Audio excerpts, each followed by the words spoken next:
चैनपुर गांव का एक भोला भाला गरीब लेकिन हुनरमंद मोची था। वह अपनी पत्नी कलावती और बेटे कालू के साथ रहा करता था और मोची का काम किया करता था। लेकिन गांव में भी मॉडर्न चप्पल जूते आ जाने के कारण उसका धंधा बंद होने के कगार पर था, क्योंकि आजकल लोग नए नए डिजाइन के जूते व चप्पल पहनते थे और हाथ से बनाई हुई चप्पल उन्हें पसंद नहीं आती थी। ऐसे ही एक दिन कलावती सुंदर से कहती है, सुन रहे हो जी, कालू ने कल से कुछ खाया नहीं है, सूख कर कांटा हो गया है, घर में कुछ खाने को नहीं है। ओह, तो इसमें पूछना क्या था, साहब जी की दुकान से कुछ ले आती खाने के लिए। कल साहब जी की दुकान पर गई थी आटा लाने, लेकिन दुकानदार ने साफ मना कर दिया। बोला कि पहले का हिसाब चुकता करो, उसके बाद राशन मिलेगा। बात तो सही कह रहा है, साहब जी का बकाया ज्यादा हो भी गया है, पर क्या करें, कोई कस्टमर आता ही नहीं है दुकान पर। सब बगल के बाजार में खुले मॉल से मशीन से बने जूते ले आते हैं। तो शहर में जाकर ही कुछ काम क्यों नहीं करते? शहर में कमाई अच्छी है, क्यों ना वहीं चलें? तभी अचानक ही सुंदर को उल्टी हो जाती है और वह कराहने लगता है। बाबूजी, क्या हुआ आपको? ठीक तो है ना आप? कुछ खाने को दे दो, बहुत जोर से भूख लगी है, अब नहीं बचूंगा, मरे जाऊंगा मैं। कलावती, बाहर से कुछ घास ला कर ही दे दो, नमक छिड़क कर उसे चिबाऊंगा तो भूख तो कम होगा ना। ये आप कैसी बात कर रहे हो? कैसे दे दूं जी? पूरे घास पर तो बकरी और कुत्ते का मलमूत्र है, और आप कह रहे हो वो घास मैं आपको दे दूं खाने को? कोई बात नहीं, उसे धोकर ही दे दो, नहीं तो यह भूख मेरी जान लेकर ही जाएगी। पर 2 दिन से आप वही चबा कर खा रहे हैं, अभी इसी कारण आपको उल्टी हुई है। उल्टी में सारा घास ही निकला है। हे भगवान, हमारी मदद करो। कालू, अब मैं नहीं बचूंगा, तुम्हारे हाथ में जो बैगन है वही ही दे दो, खा लेता हूँ।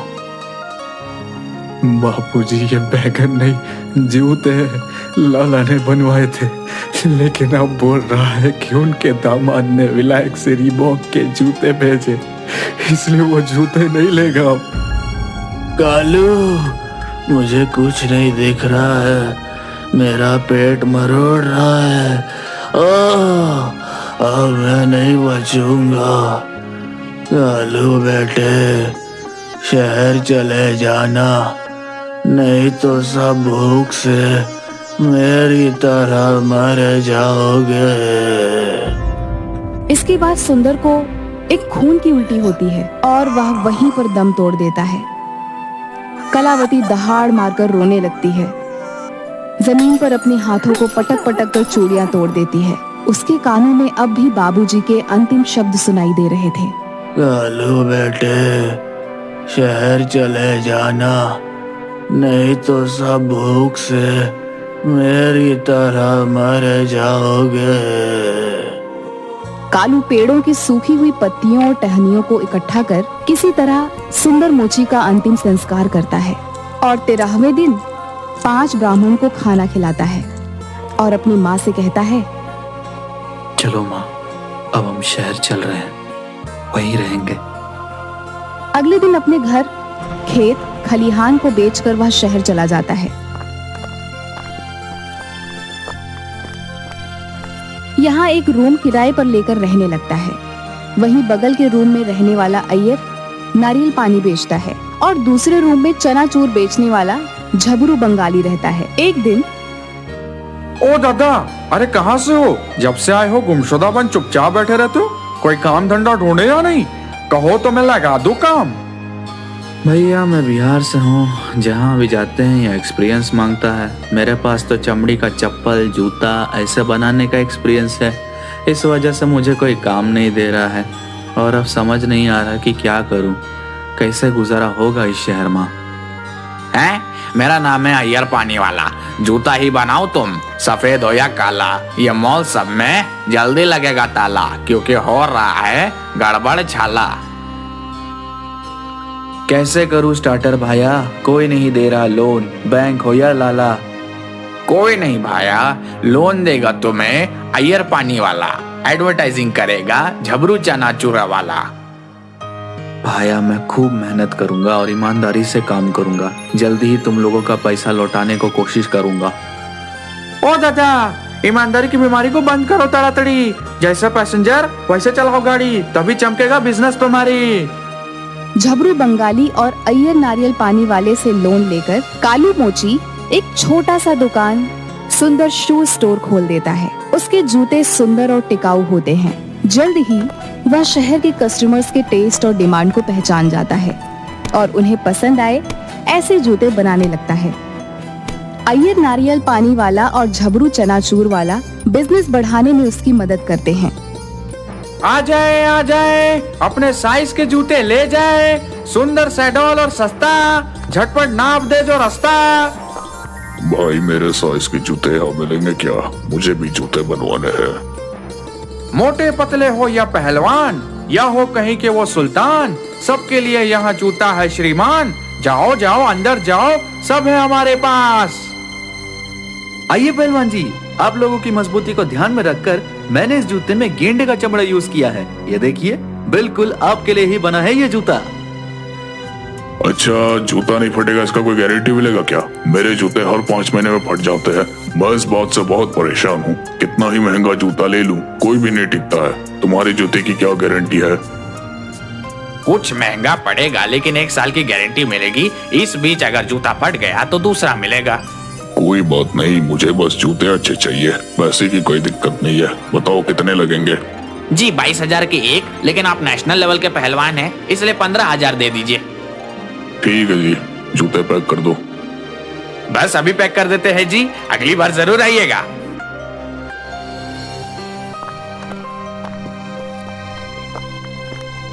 ओ भाई अय्यर, जूते तो 6,000 रुपए के थे, तूने 15,000 रुपए में क्यों बेचे? ये तो धोखा हुआ ना।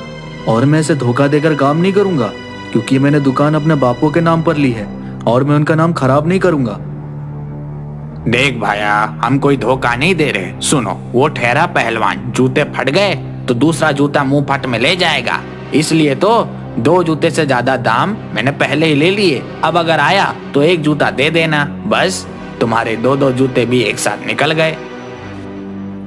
फिर तो ठीक है, वैसे आइडिया तो सही है, लेकिन तरीका गलत है। दादा, आप बहुते भोले हो। इसी जूते को मॉल में या शोरूम में 20,000 से 22,000 रुपए में बेचेंगे, जिसमें advertising charges, staff charges, AC charges आदि एक कर लेंगे।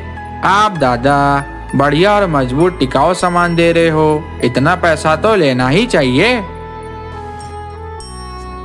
अरे सर, इसमें कोई चीटिंग नहीं है सर, इसे सेल्स स्किल्स कहते हैं। बड़े बड़े ब्रांड भी 200 रुपए के सामान को 2,000 रुपए में बेचते हैं। बड़े बड़े सेलिब्रिटी से ऐड करवाते हैं और पैसे हमसे दिलवाते हैं। ऐसे ही धंधा किया जाता है।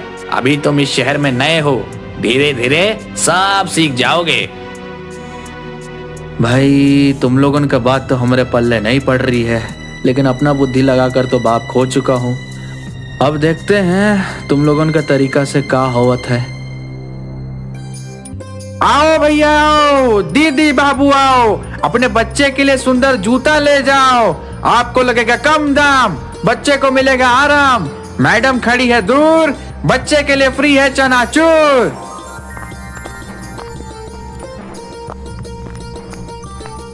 यजमान, आपके यहाँ वेज जूता मिलेगा क्या? मतलब ऐसा जूता जिसमें चमड़े का इस्तेमाल ना किया गया हो, क्योंकि हम जानवर की खाल से बना जूता नहीं पहनते हैं। नहीं पंडित जी, हमारे यहाँ वेज जूता नहीं है। अरे है ना पंडित जी, आपके लिए ऑर्डर जाएगा। 1 हफ्ते में शुद्ध फल नारियल के छाल से तैयार किया गया जूता आपको मिल जाएगा। युग युग जियो यजमान, आपका भला हो। इससे शुद्ध और क्या होगा? नारियल के छाल का जूता, वाह, मन खुश कर दिया। ये लो बेटा 1,000 रुपया एडवांस। कस्टमर लक्ष्मी होता है और लक्ष्मी को कभी ठुकराना नहीं चाहिए। जो आता है आने दो। जल्द ही तीनों की मेहनत रंग लाती है। उनके द्वारा छोटे से शुरू किया गया दुकान शहर का सबसे बड़ा लेदर शू का दुकान बन जाता है। अब तीनों अपनी अपनी फैमिली के साथ अपार्टमेंट में रहने लगते हैं और सभी बहुत खुश होते हैं। तीनों की जिंदगी पटरी पर आ जाती है और उस पर उनकी खुशहाल ट्रेन सरपट दौड़ती है। लेकिन इनकी दुकान की वजह से उनके सामने एक मॉल वाले को इनके काम से जलन होने लगती है। इस कालू का कुछ करना होगा। ये तो दिन प्रतिदिन धंधा चौपट करे जा रहा है। क्या किया जाए? तभी सड़क पर जाते हुए एक बेवड़े को अबे सुन, इधर आना। तेरी की अबे किसकी मौत आई है? ये शेर का रास्ता रोक रहा है। कौन है बे? अबे सुबह सुबह टाट हुआ पड़ा है। अबे तेरी तो तेरे बाप का पिया है क्या? अबे कचरे, सुन मेरी बात। बोतल चाहिए क्या? बोतल। अबे हट, बेवड़ा समझा है क्या? बोतल का क्या करूंगा? उस बोतल में लाल परी होनी चाहिए, तभी तो सुरूर आएगा। हाँ, उसी की ही बात कर रहा हूँ। तुझे आज रात एक काम करना होगा। इस सामने वाली दुकान में आग लगानी है, समझा? लेकिन किसी को कोई शक नहीं होने का कि ये काम मैंने करवाया है। हो जाएगा काम। किसी को क्या? तुमको खुद को शक नहीं होगा कि ये काम तुमने करवाया है? हाँ? हाँ। मॉल का मालिक बेवड़े को कुछ रुपए देकर वहां से भेज देता है। रात में बेवड़ा चुपचाप से कालू की दुकान को छोड़ बगल की दुकान में आग लगा देता है। कालू भैया, अय्यर, चलो दुकान में आग लगी है। अब क्या होगा? हम लोग फिर से गरीब हो गए। बहुत मेहनत से अमीर हुए थे। शायद भगवान हमको गरीबी में ही देखना चाहता है। अब क्या होगा? हे भगवान। कालू भैया, तुम्हारी नहीं हमारी दुकान पर आग लगी है। तुम मेरी मदद करो। जबरू, तो फायर ब्रिगेड को फोन कर। तब तक मैं अपने नारियल पानी से आग पर काबू करता हूँ। हेलो, फायर ब्रिगेड स्टेशन से बोल रहे हैं? दादा सोए क्यों हो? जल्दी जाग, हमारी दुकान में लगी है आग। उड़ी बाबा, तड़ी तड़ा वहां से भाग, जल्दी आओ, आग बुझाओ। जबरू, इधर उधर से बाल्टी लेकर आ, यहाँ आग की लपटें ज्यादा उठ रही हैं। जल्दी से पानी लाओ। ये लो बाल्टी, मैं पानी लेकर आता हूँ। अयो अयो, ये कैसा आदमी जी, खाली बाल्टी से बुझाएगा आग और पानी के लिए बिना बाल्टी रहा है भाग।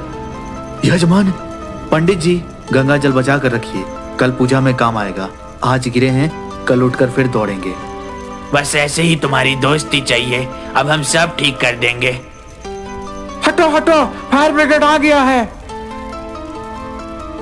तीनों की सूझबूझ और लगन से जल्द ही आग पर काबू पा लिया जाता है। अरे अब क्या होगा बाबा? सारी दुकान खाक हो गई। तुम दोनों चिंता मत करो, मेरे बुरे वक्त में तुम दोनों ने ही सहारा दिया था। अब मेरी बारी है दोस्ती निभाने की। कालू दोनों के पैसों की मदद करता है, जिससे जल्द ही फिर से दोनों की दुकान रफ्तार पकड़ लेती है। लेकिन हमें पता लगाना है कि आग लगी कैसे। सीसीटीवी कैमरा की फुटेज लेकर आज पुलिस वाले आते ही होंगे, जिससे सब मालूम पड़ जाएगा। अरे भाई साहब, आपकी दुकान को आग इस बेवड़े ने लगाई थी और हाँ, हमने इसे पकड़कर सब कुछ उगलवा लिया है कि इसने ऐसा क्यों किया। अयो, क्यों किया जी? हम तो किसी से कोई दुश्मनी नहीं रखते जी। अय्यर जी, सामने जूते का मॉल का मालिक हमारी हिरासत में आ गया है। ये सब कालू की दुकान को जलाना चाहते थे क्योंकि उसकी तरक्की से उसे नुकसान हो रहा था। मॉल के मालिक को उसके किए की सजा मिली। उसके बाद कालू पंडित जी के लिए नारियल छाल के जूते बना देता है। पंडित जी राम राम, देखिए आपके लिए स्पेशल बनाया हुआ वेज जूता। आशा करता हूँ आपको पसंद आएगा। अरे वाह वाह यजमान जी, ये तो कमाल हो गया। ऐसा तो पहली बार हो रहा है। आपका ये फल जरूर रंग लाएगा। जूते पंडित जी को बहुत पसंद आते हैं। पंडित जी एक बहुत बड़े मठ के मुखिया थे। उन्हें इस तरह के जूते पहने देख बहुत से लोगों ने वैसे ही जूते पहनने चाहे। उसके बाद पंडित जी ने कालू को ऐसे ही और जूते बनाने का बहुत बड़ा ऑर्डर दिया। उसके बाद कालू की दुकान एक ब्रांड बन जाता है।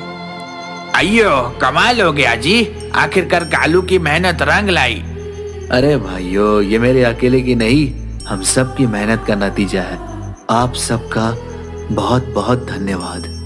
कालू के नारियल की छाल के बने जूते सब जगह प्रसिद्ध हो गए और देखते ही देखते उनका व्यापार आसमान छूने लगा।